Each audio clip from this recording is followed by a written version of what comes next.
नमस्कार। मेरे YouTube channel में आप लोगों का फिर से बहुत बहुत स्वागत है। और आज फिर मैं अपनी एक नए स्टोरी के नए भाग के साथ आ गई हूँ आप लोग के सामने। और आप लोगों ने अगर इस स्टोरी की या इस कहानी के पहले के भागों को नहीं देखा है तो वीडियो वाले सेशन में जाकर ज़रूर देखें। और मेरे चैनल पर अगर नए हैं तो चैनल को प्लीज़ सब्सक्राइब, वीडियो को लाइक ज़रूर कर दीजिएगा, क्योंकि आप लोगों के एक लाइक और सब्सक्राइब से हमें बहुत मोटिवेशन मिलता है। तो बिना टाइम वेस्ट किए हम लोग वीडियो की शुरुआत करते हैं।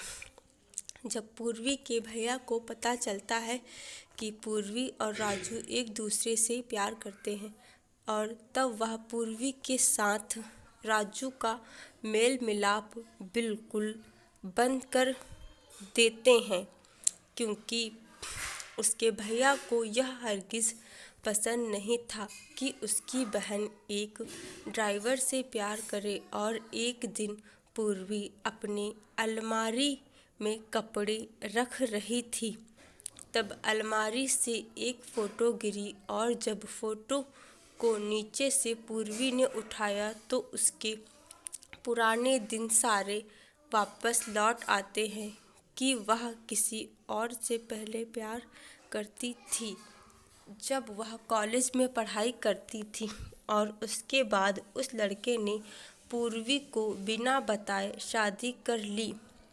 और जब यह बात पूर्वी को पता चली तब पूर्वी बहुत रोती है और उसके बाद से कभी भी उस लड़के से मिलना पसंद नहीं किया। लेकिन वह कुछ दिन पहले तक उस लड़के से प्यार किया करती थी, और जब पूर्वी की तबीयत बहुत ज़्यादा खराब थी और राजू ने उसकी बहुत केयर की, देखभाल की, तब पूर्वी के मन में भी राजू के लिए प्यार जाग उठा।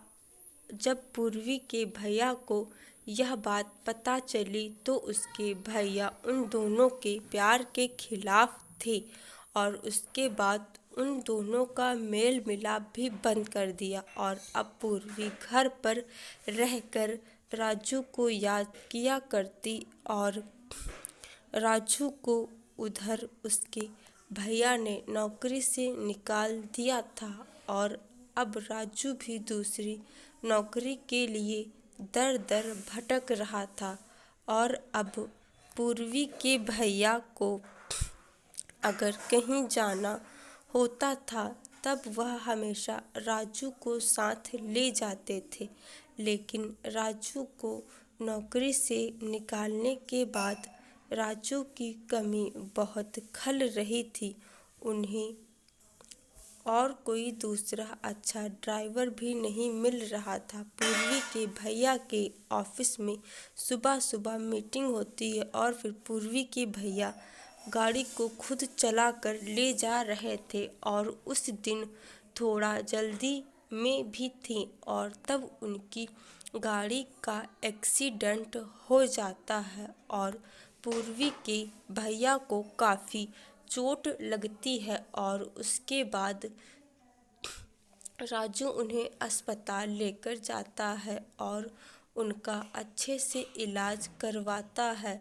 और जब घर पर फ़ोन करता है तब पूर्वी की भाभी और पूर्वी दोनों अस्पताल जाती हैं, और फिर वहाँ पर पूर्वी राजू को देखकर बहुत खुश हो जाती है कि उसके भैया की जान राजू ने बचा ली।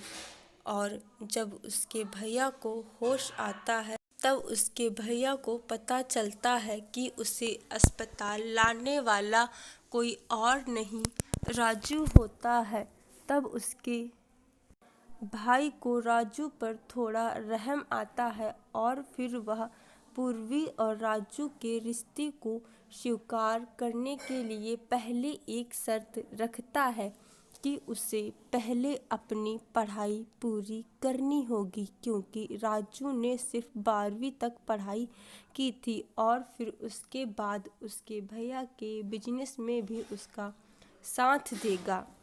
और फिर राजू को सारी शर्तें मंजूर हो जाती हैं और फिर राजू ने अपनी पढ़ाई पूरी की और फिर पढ़ाई पूरी होने के बाद उसके भैया के शर्त के हिसाब से उसके बिजनेस में भी साथ काम करने लगा और फिर इस तरह से उसके भैया ने खुश हो कर के पूर्वी का हाथ राजू के हाथ में दे दिया और फिर दोनों की खूब धूमधाम से शादी कर दी। आशा करती हूँ कि आप लोगों को ये कहानी ज़रूर पसंद आई होगी और यह कहानी का आखिरी भाग था। और अगर आप लोगों ने इस कहानी के पहले भागों को नहीं देखा है तो प्लीज़ वीडियो वाले सेशन में जा कर के आप लोग उन सारे भागों को ज़रूर देखें ताकि आप लोगों को पता चल सके कि कहानी की शुरुआत कैसी होती है और कहानी में क्या क्या पड़ाव आते हैं। और कमेंट सेक्शन में ज़रूर बताना कि आप लोगों ने उन भागों को देखा है या नहीं देखा है, और देखा तो आप लोग को कहानी के सारे भाग कैसे लगे। और हम लोग बहुत जल्द मिलेंगे अपनी इसी चैनल पर एक नई कहानी के साथ। तब तक के लिए bye bye, take care, thank you so much, धन्यवाद।